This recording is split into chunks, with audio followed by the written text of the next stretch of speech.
Hello everyone and welcome back to another custom diecast review. Now, first things first, thank you to T-Mac, huge thank you to T-Mac for giving me, or trading me this diecast. Here's his Instagram, go follow him, really good kid.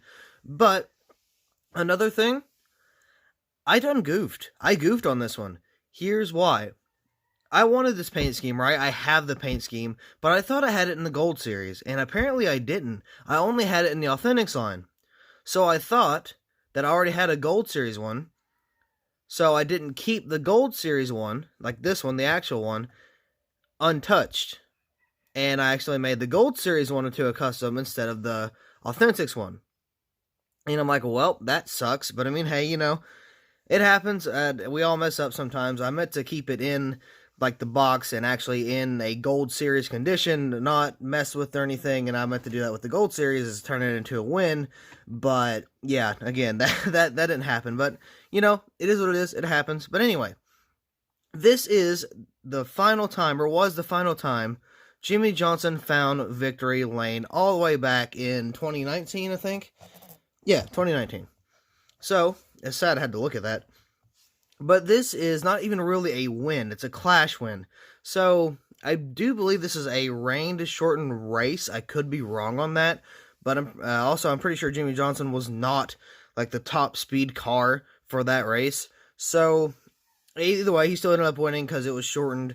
And, yeah, he found victory lane. They they made a 124 scale version of this diecast, but they did not make a 164 scale. So, leave it to me.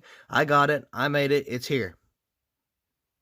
Because I have to get 7 times final win, right? Even though it's not technically a win. But if you want to be realistic about the wins, his last set of wins was 3 in 2017. It was at Texas, Bristol, and another track that I cannot remember. It may have been Dover. I cannot remember. But there was 3 of those races that he won in 2017. And that was the last legitimate year he found victory lane. But again, this being the clash win, he still was in victory lane. Technically, it's still a win. He still found victory lane. He still won the race. So, technically, it counts, and I made it. So, yeah. This box is not in the best condition, but I mean, that's okay. That's fine. I'm grateful to have the die-cast. I don't really worry about the box, but if I can get the box, that would be completely fine. If anybody's asking, I do not think this will be for sale on the bottom die-cast page. Now, bottom diecast. I said my own company wrong. Bottom bag diecast page. We're still trying to get that up and running anyway.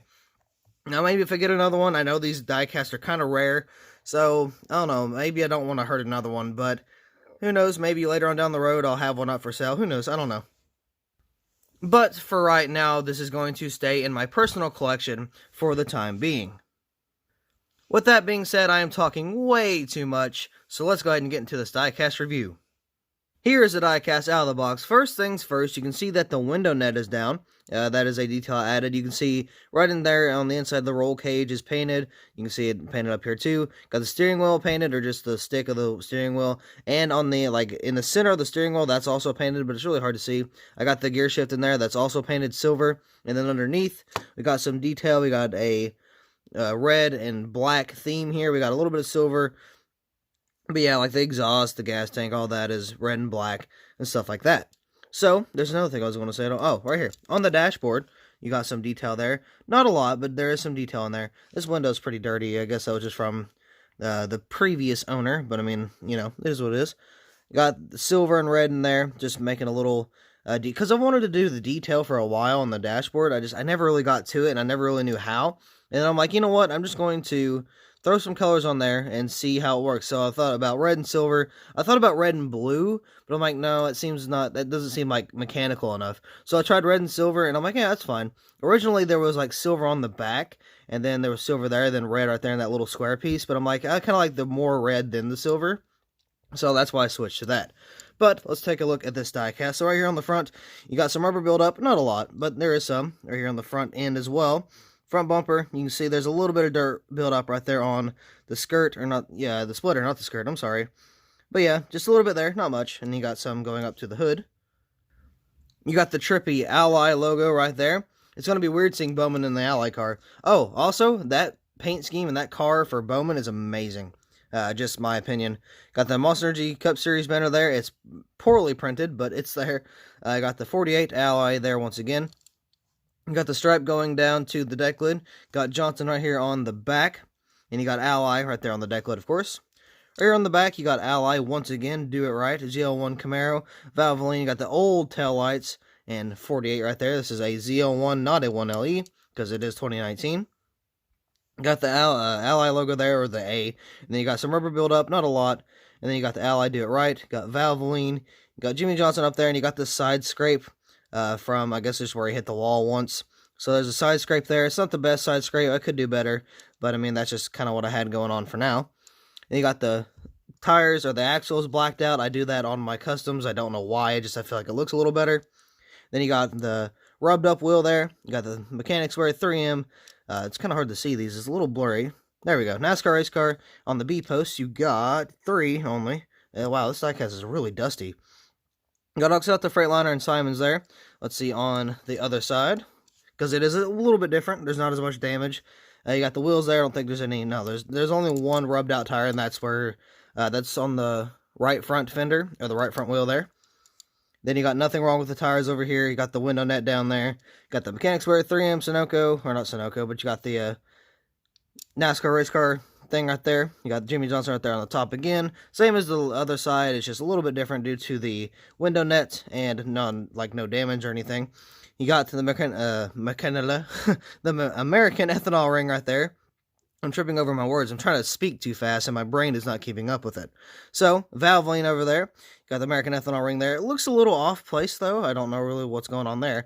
Now, I should have done like a little like brush streaks there for like fuel. I should probably add that. I'll probably do that later on. But yeah, got the American ethanol ring right there. Now, going on to the front again, I think there was something I did, but I don't remember. Oh, I was going to pay attention to the more detail, like actual scrapes around the fender well. And you got Mugo, Brock Sunoco there. Got the 48. You can see more of that dirt and grime down there. So you got some scratches and stuff. I'm assuming that's just where he hit the wall. But yeah, really, really nice diecast, like overall, like the paint scheme. It was a little weird at first. I didn't like the paint scheme when it came out. But I'm like, I kind of grew to it. And then, of course, we had 2020, which is a lot better than 2019, in my opinion. And I think a lot of people would agree with me on that also. But again, Alex Bowman's 2021 is better than both of them. Again, in my opinion, that's not even bias. You know, you guys know I'm a huge Bowman fan. But I legitimately think that the Ally for this year is way better than last year and the year before. But once again, huge thank you to T-Mac, really good friend of mine, for sending me this diecast after we traded. So yeah, again, very, very, very cool paint scheme. I don't like it compared to now, but back then in the day, like when it came out, again, I didn't like it. I was like, I'm not really a fan, but then kind of over the time, it kind of grew on me. I think what really grew on me was this right here, like the little arrows around the front fender wells. I don't know why. Now this, I've never been a fan of that. I've never been a fan of the Ally logo there, but I do like this little kind of stripe pointed type design right there. And I think if they would have left that there and maybe added something different here. Now again, if they took this off, it would look pretty plain and like out of place, but I mean, I see why they put that there, so it kind of looks more matching. But who knows? That's all 2019. That's all over and done with. So speaking of done with, so is this video. So that is going to be all for this diecast review. So thank you all so much for watching. I hope you all enjoyed, and I will see you in the next video. Upside down.